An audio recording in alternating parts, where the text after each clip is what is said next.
Information आ चुकी है और ये रील इसलिए इम्पोर्टेंट है ताकि आप फेक न्यूज से बच सकें। देखिए रेलवे बोर्ड की मेंबर हैं जया वर्मा, इन्होंने बताया कि यहाँ पर दो लाइन थी, एक मेन अप लाइन थी जिस पर कोरोमंडल एक्सप्रेस जा रही थी जो वेस्ट बंगाल के शालीमार से निकली थी और चेन्नई जा रही थी, और डाउन लाइन पर जा रही थी यशवंत एक्सप्रेस जो कि बेंगलोर से निकली।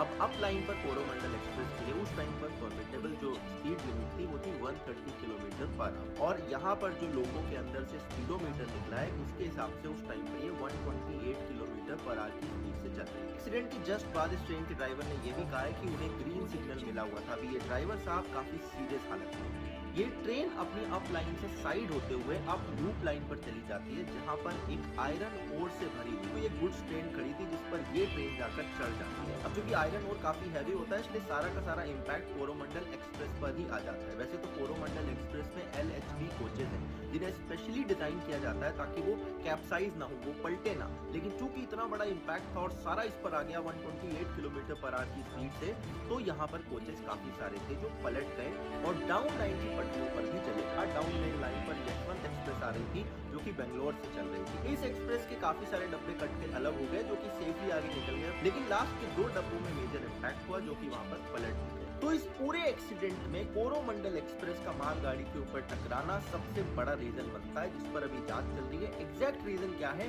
ये ऑफिशियल सोर्सेज से कंफर्म करने के बाद में पता चलेगा। और जो ये गुड्स ट्रेन खड़ी थी इसमें जो गार्ड वाला कोच होता है इसके ऊपर पूरी कोरोमंडल एक्सप्रेस चढ़ गई, वो कोच पूरा दब गया, लेकिन थैंकफुली उस टाइम पर गार्ड साहब जो थे वो नीचे उतर के ट्रेन का इंस्पेक्शन कर रहे थे, इसीलिए उनकी लाइफ सेव हो गई और उनका स्टेटमेंट भी ऑफिशियल सोर्सेज ने रिकॉर्ड किया। इस पूरे इंसिडेंट में ऑफिशियल सोर्सेज के अकॉर्डिंग 275 लोगों की डेथ हुई है, 900 से ज्यादा लोग इंजर्ड हैं, लेकिन ग्राउंड पर जो लोग हैं, मुझे कई सारे लोगों ने मैसेज करा कि डेथ का काउंट इससे काफी ज्यादा हो सकता है, बिकॉज अभी भी कई सारी चीजें ऑफिशियल रिकॉर्ड में दर्ज नहीं है। एक क्वेश्चन और है जो कि कवच को लेकर है। कवच एक ट्रेन कोलिजन अवॉइडेंस सिस्टम यानी TCAS सिस्टम बोल सकते हैं आप इसको, जिसमें अगर आमने सामने से 2 ट्रेन आ रही हो उनके कोलिजन को रोका जा सकता है, या एक ट्रेन दूसरे ट्रेन के पीछे चल रही है और काफी डेंजरसली क्लोज आ जाती है तो कवच एक्टिवेट होकर उस ट्रेन में ब्रेक लगा देता है। ये कवच टेक्नोलॉजी दिल्ली हावड़ा और दिल्ली मुंबई के रूट में लगाई जा रही है, इसलिए ये जो एक्सीडेंट हुआ इस रूट पर ये टेक्नोलॉजी अवेलेबल नहीं, लेकिन ये टेक्नोलॉजी जिस ट्रेन से निकल कर आती है वो है वंदे भारत एक्सप्रेस। वो एक्सप्रेस भी भारत में बनी और ये टेक्नोलॉजी,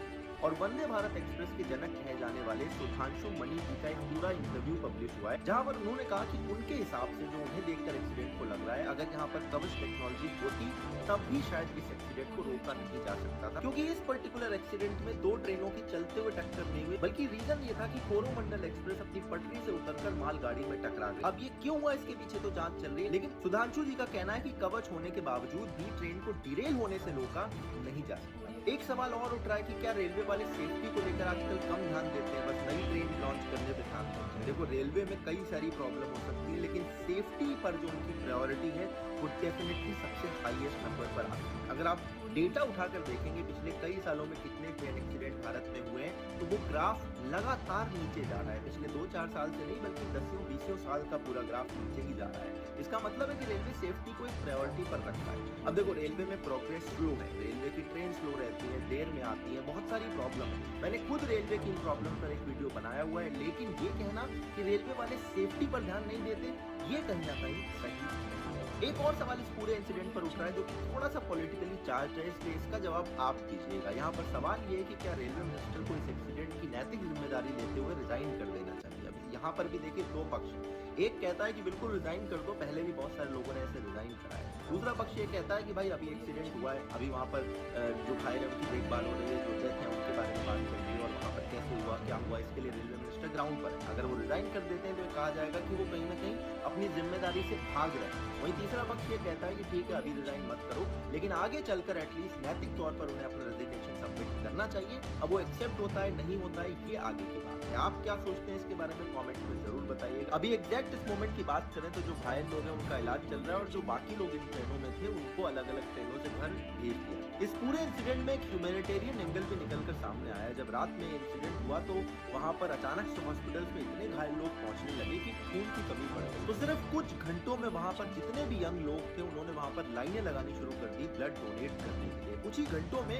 3000 यूनिट से भी ज्यादा ब्लड वहां पर डोनेट कर दिया गया और ये दिखाता है कि हमारे भारत के जो सबसे सिंपल लोग हैं उनका जो दिल है वो सबसे ज्यादा बड़ा है। और इसी वजह से हमारे ऊपर कितनी भी परेशानियां आ जाए भारत हमेशा ऐसे ही आगे बढ़ता है। बालासोर एक्सीडेंट हमारे देश की एक बहुत बड़ी ट्रेजेडी है और उस पर काफी मिस इन्फॉर्मेशन फैल रही थी, तो मुझे लगा जितना भी ऑफिशियल